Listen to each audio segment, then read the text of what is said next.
I thought I put on my purple hoodie for Easter.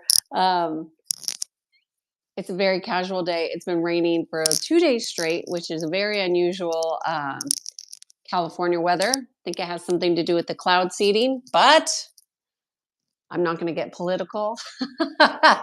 I just wanted to share a story that I thought was appropriate for this holiday.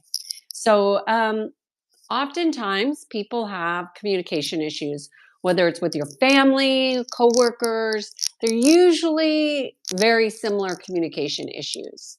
Um, but today was inspired by this story. I think it's the show Three Bodies on Netflix. I watched that, which I don't usually watch those types of shows. They're not really that interesting to me. However, there was one aspect of the story that I found to be really touching. And it was there was a group of friends that are very close.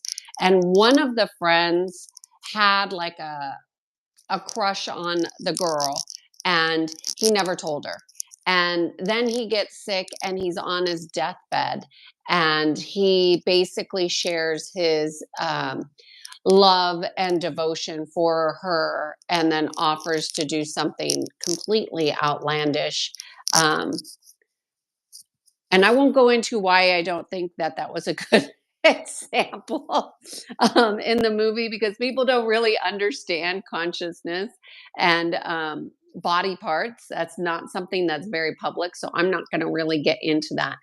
However, it did strike me as a very interesting communication situation, because oftentimes people have very strong feelings of hate, discontent, love, admiration, and they don't share it. They just hold it on. They just hold on to it.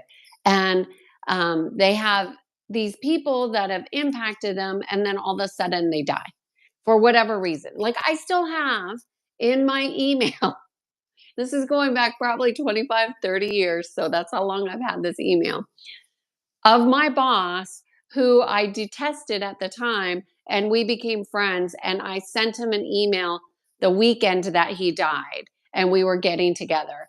And I've always been somebody who has expressed my feelings. I didn't grow up in a family who expressed their feelings. Trust me, we had expressions, but it was not of feelings. It was, a typical Italian family, I guess. I don't know what typical is. I wouldn't say it was normal, but I was always abnormal because I always was really in touch with my feelings. Whereas, nobody else in my family was. And I'm laughing because I was a fish out of water in my own family always. So, but I had a very, what I would say, not a bad relationship with my dad. I just I was very clear in my communication with my dad, and until we didn't communicate as frequently, because my father just wasn't capable of communicating in a way that somebody who's very expressive needs, and I'm a very sensitive, energetically personality now, but I was then as a child as well. And if people are not safe to be around, I just wouldn't be around them, even as a child. So my dad and we didn't have a lot of communication in my 20s and 30s. And so in my 20s, actually, he died when I was 29. So, but I wanted to talk about what happened before he died. So I was in my early 20s. I was getting close to graduating college, and I was really processing a lot as a young 21-year-old. And I really thought a lot about death and dying, and what does it mean to die. And I really felt that if my dad had died, the way things were between he and I don't think I would have been okay with that. I think I would have lived with a regret. And I've always made a promise to myself to not live in regrets. And that's kind of what pushes me outside of my comfort zone. I remember even at 16, I saw this cute boy going to the gym, and I was like, I want to go on a date with that guy. I'm just going to put my phone number on his car. And I was so scared to do it. And it really wasn't about him calling me back, although he did call me back and we did go on a date and we weren't compatible. But it was really not about what he did. It was really about me going outside of my comfort zone and like doing something what I considered crazy, which is like now girls do that all the time. But back then, that was not the thing. So going back to my early 20s, so I was graduating college and I really was giving a lot of thought about death and dying. And I thought, I really didn't want my dad to die not knowing how I truly felt about him and our relationship. And that no matter what, I wanted to be at peace with him knowing that, although I didn't really want a relationship with him, or felt like I needed that relationship with him, um, that I wanted him to know that like his job was done, and that I had forgiven and forgotten, and I truly had moved beyond um, the father daughter relationship that I thought that we could have had or needed or whatever. It's hard to intellectualize this because now I'm much older and I'm thinking back about that. But I had just really felt complete with the relationship. I think that's the best way to state it. I was complete, but I knew he wasn't complete. And I really wanted him to know that I had truly, in my heart of hearts, like moved beyond um, the the trauma of the relationship, I guess you could say, or the thoughts or ideas or accusations that could have been there. I wanted to make sure that no matter what, that he knew that I was good and that I wanted him to be good and that we were good.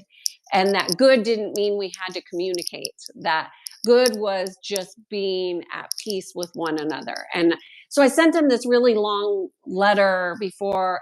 And, I just left it at that it was good. There was no attachment to him responding, although he did respond in a way that I didn't expect.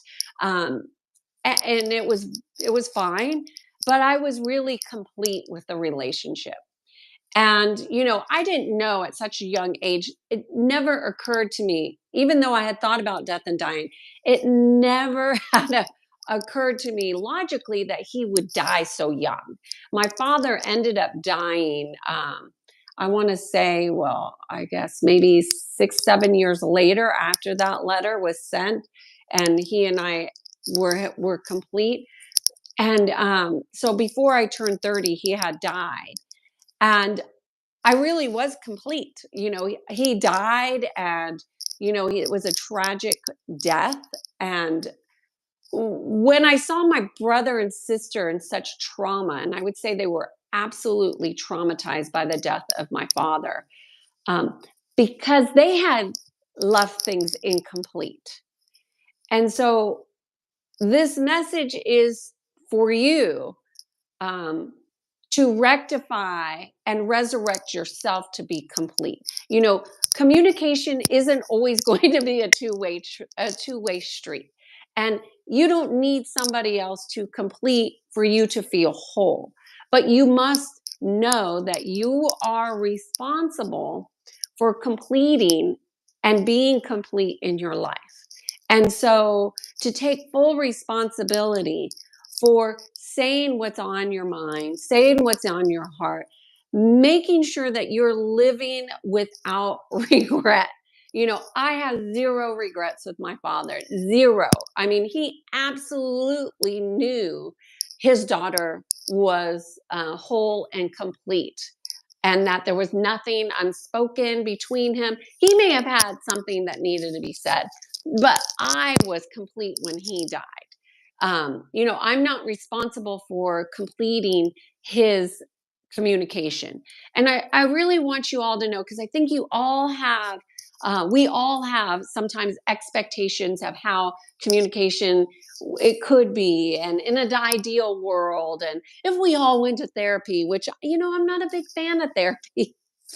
um, But some people just will never be emotionally mature to have the kinds of uh, conversations that your heart needs to heal.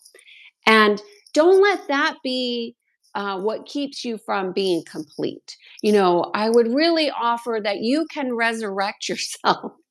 You can heal yourself. You can live in alignment, in communication by how you are behaving within yourself. Like for me, it has always been important for everybody to know that I love them and I forgive them and that they're important to me. And this goes back to every important relationship that I've ever had in my life, from boyfriends that I've had to close girlfriends that I've had where things go astray or off the rails. And maybe I made a big mistake, and I have made big mistakes. And I have been fortunate to have some friends that have forgiven some of the things that I've spoken out of turn or out of ignorance or ego or whatever. And they have forgiven me. But they forgave me because I had the courage to ask and to make things right. And so this message is really about, and this story is really about not making things right so everything's good and nice and pretty and we can all be together. It's about making things right within your heart.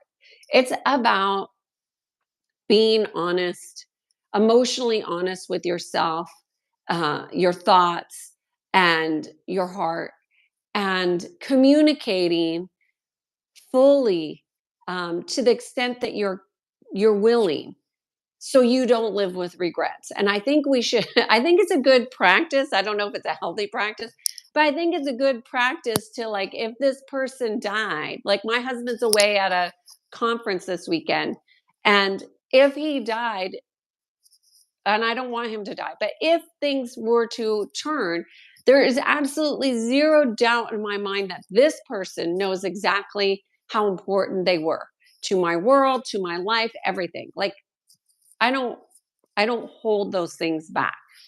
My friends know how important they are to me.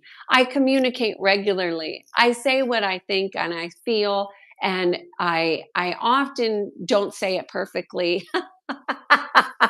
But I'm willing to make the mistakes in how I phrase and say things in order to get the essence of communication across. And I think when it comes to dysfunctional families and teams and communications with peers and friendships and relationships, I think the communication gap is often because people are just in their heads about it and they're not in their hearts.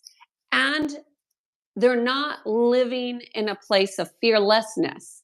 They're living from a place of fearfulness. And when you are living in fearlessness, you know, it's not about how these people respond. It's never about how people are going to respond to your communication. It's never about that. Sure, you want things to go a particular way, right? But you have to let go of expectations and just be willing to communicate and hope that the communication can open up new lines of potentials. And also, if you want to be whole and complete within yourself, you're the only one that can do that. There's nobody else in this world that can make you whole and complete for you. Only you can do that. And unfortunately or fortunately, that power is totally yours. Whether you step into that power to communicate wholly and completely is up to you. And that's really about you resurrecting yourself. So, as we have on this holy day of Easter and the resurrection, without giving any biblical terms, because a resurrection actually has meaning outside of the Bible, but it is about you resurrecting all those portals and potentials within your heart that come from you speaking from your heart to not just your parents, but your coworkers, to be whole and complete in your communication with everybody who's important to you, that you fully and totally have expressed yourself in a way that they know if you were to die, that they know exactly where they stood with you, and that they can leave whole and complete with you. And there's no hostility in those types of communication. It's only compassion.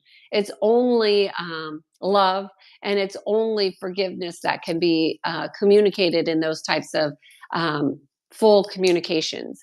When you take full responsibility, it changes all your communication, because now it's really not about what they do. It's more about how willing are they to meet you. And what I will say is that there's often people can't meet emotionally whole people because they're not mature enough. And that's not to say that you're bad. It's that being in alignment can be quite different than being dysfunctional, and it really becomes a choice every day. How do you want to align? And um, for me, it, you can't even describe the amount of meaning that will come into your life because you're choosing to communicate wholly and completely. But those who choose to hold on and hold in and um, communicate very rigidly, those are the ones that suffer the most. It's not the people that you're holding back from, it's you. And I have a client right now who, they rule by the fist of intimidation, and they are suffering tremendously because of how they have chosen to lead. And that is a choice. And so I offer this message to you to live your life without regrets. And if you are intimidated or intimidating, know that that's a choice that you make. All right. I hope this made sense. I hope you have a great day, and cheers to being in sync. I am Kiana Sage, and I guide people to peace. Have a great day.